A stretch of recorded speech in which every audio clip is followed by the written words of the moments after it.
Então, na verdade, eu vou fazer como se diz lá no Sul, vamos fazer um bate-bola, né?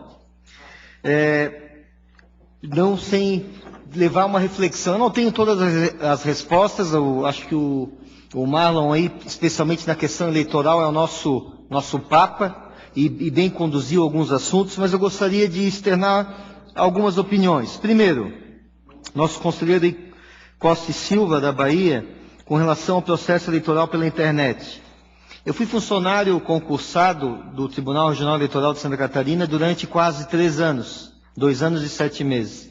Fiz, portanto, uma eleição municipal, que é a eleição que, como se diz a linguagem popular, né, que o bicho pega, né, especialmente no interior, e participei de todo o processo dos primeiros votos eletrônicos, da urna eletrônica. Santa Catarina foi um dos estados que saiu na frente nesse processo.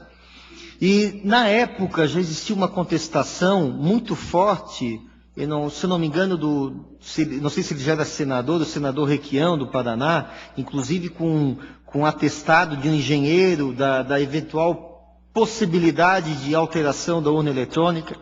Mas o que a gente tem visto, e por isso que eu digo, eu participei desse processo como funcionário, fiz eleição com a urna eletrônica, depois como promotor eleitoral, algumas eleições também. O que a gente tem atestado efetivamente que o sistema tem funcionado muito bem. A própria votação do Ministério Público, com exceção ao Procurador-Geral lá em Santa Catarina, o nosso conselho, nossos conselheiros têm se dado também pela internet, numa parceria com o Tribunal Regional Eleitoral local, etc. e tal. Então, salvo prova em contrário, o sistema tem, acho que, prestado um papel importante, não só de eficiência eleitoral e agilidade, mas de confiabilidade, né? Salvo prova em contrário. Claro, acho que o Marlon foi muito feliz, né? Isso fica a critério de cada instituição adotar ou não, se é viável, se não é, de que forma é viável, e aí entra a independência de cada instituição, de cada organização. Conselheiro Grácio Serra, do Pará, a questão da impunidade, a questão dos recursos. Eu até peguei um trecho do livro que diz o seguinte, com acho que bastante... A lei feita de encomenda conforme o cliente a ser ofertado. A frouxidão da estrutura social, a falta de hierarquia organizada, desenvolvia alguns episódios mais singulares da história das nações hispânicas e portuguesas, incluindo nelas, evidentemente, o Brasil enquanto colônia. A lei era aplicada por uma justiça totalmente parcial. Enfim, a gente não pode generalizar, e aqui eu abro um parênteses bem rápido, que Hannah Arendt falava na Alemanha. Acabou a Segunda Guerra na Alemanha, a Alemanha foi para o planeta, para a civilização, e disse: a Alemanha é culpada e pede perdão pelos seus crimes de guerra. A Alemanha não era culpada. Alguns cidadãos da Alemanha nazista eram culpados. Quando você generaliza, você ajuda a reproduzir a impunidade.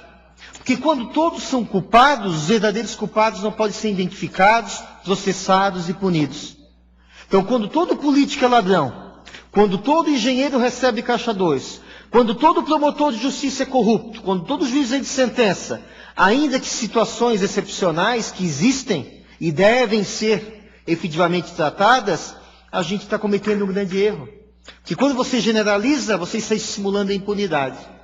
E nesse caso específico, não há dúvida que a impunidade, é a minha opinião, e eu não estou aqui falando mal de A, de B ou de C, mas a minha opinião, pela minha experiência, pela minha vivência, meus 41 anos de idade, é que infelizmente no alto bordo, quando se fala de poder econômico, poder político, poder de autoridade, poder de mídia, de imprensa, no alto bordo, sem generalizar, infelizmente a impunidade ainda é a regra. Aí vale o jogo de interesse, vale a troca de favores, vale o clientelismo, vale, enfim, o jogo de interesses obscuros que todos nós, de alguma forma, já nos deparamos.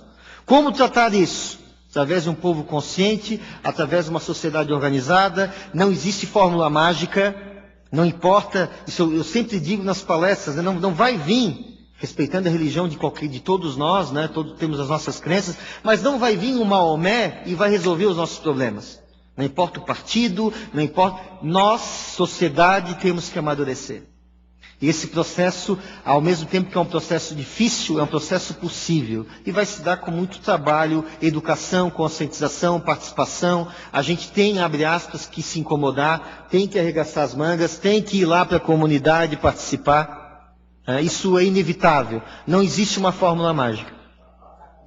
Com relação à questão, eu acho que aí já respondi também a pergunta do Patrício.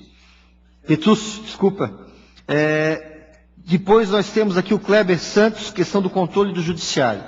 Meu primeiro procedimento na minha corregedoria, lá em 2000, foi que eu falei que tinha corrupção no Ministério Público. Lá em 2000, eu falei, como é que o cara, promotor de justiça, vai falar que tem corrupção no Ministério Público? Não, tem. Tem. Ainda que excepcional. Não é porque eu sou do Ministério Público. O Ministério Público, após 88, o formato que ele teve, foi uma das instituições, ao lado da imprensa, que mais contribuiu para a democratização desse país. Inclusive para começar a tentar acabar com a impunidade. Agora, o Ministério Público tem erros, o Ministério Público tem vícios. Vão ter membros do Ministério Público que são corruptos, que têm que ser processados e punidos. Isso não depõe contra a instituição. O judiciário como um todo, juízes, promotores, advogados, sistema judicial como um todo, naquela leitura que eu fiz do livro, infelizmente, ainda se tem muito na cultura, sim. Uma cultura, e aí o processo legislativo é importante, as leis são fundamentais, mas não vai ser decisivo. Decisivo é ter uma cultura, uma sociedade que cobre a lei aplicada indistintamente para todos. Não importa se é do partido A, do partido C. Se torce para o Flamengo ou para o Figueirense, ele tem que ser punido. Posteriormente, a questão, eu acho que a questão do financiamento de campanha realmente é muito complexa. Mas eu, embora não tenha uma posição definitiva, e veja que o discurso do financiamento público de campanha ele é atraente sobre um aspecto, mas eu divido também bastante a angústia do nosso conselho, Delves, que é gremista ou colorado?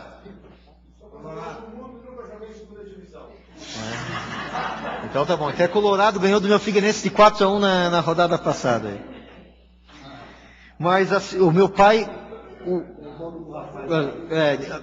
O meu pai era conselheiro do Internacional, quando ele faleceu em 75, eu tinha 5 anos de idade. Eu fui no Beira-Rio quando o Inter foi campeão brasileiro, em 75, pela primeira vez, contra o Cruzeiro.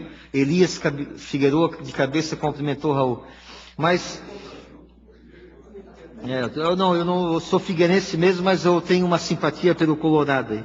Mas respondendo à pergunta, conselheiro, infelizmente, e até pela minha experiência no eleitoral, e aí a culpa também, a legislação tem que ser aperfeiçoada, nós vivemos no verdadeiro faz de conta. Essa é a grande verdade. Se apresenta contas eleitorais, se acredita que aquelas contas são verdadeiras e elas são homologadas pela Justiça Eleitoral. E mais, se as contas não são aprovadas por um ou outro motivo, a consequência é quase que zero, pela própria legislação. Então, realmente é um faz de conta. Eu acho que essa questão, uma coisa eu tenho certeza, o debate sobre financiamento público de campanha ou não, ele tem que ser travado na sociedade. Ele não pode ser imposto de cima para baixo. Eu acho que ele é pertinente. Se nós tivéssemos a certeza que ele funcionaria e seria só aquela verba repassada, eu acho que ele seria uma grande jogada. Agora, eu compartilho a mesma angústia do conselheiro, né? No atual sistema, isso vai acontecer, nos atuais vícios, na formatação atual da política nacional e institucional? É uma indagação que merece debate, que merece reflexão. Eu vou passar aqui, para finalizar, a minha obra já autografada aqui para o nosso presidente, e agradecendo a oportunidade. O projeto que você tem a ver com a corrupção está aberto a todos vocês, ao CONFEA, ao CREA, e quem quiser participar, somar com novas ideias, ele não tem dono, ele está aberto. Esse é o convite, esse é o pedido de ajuda. Obrigado.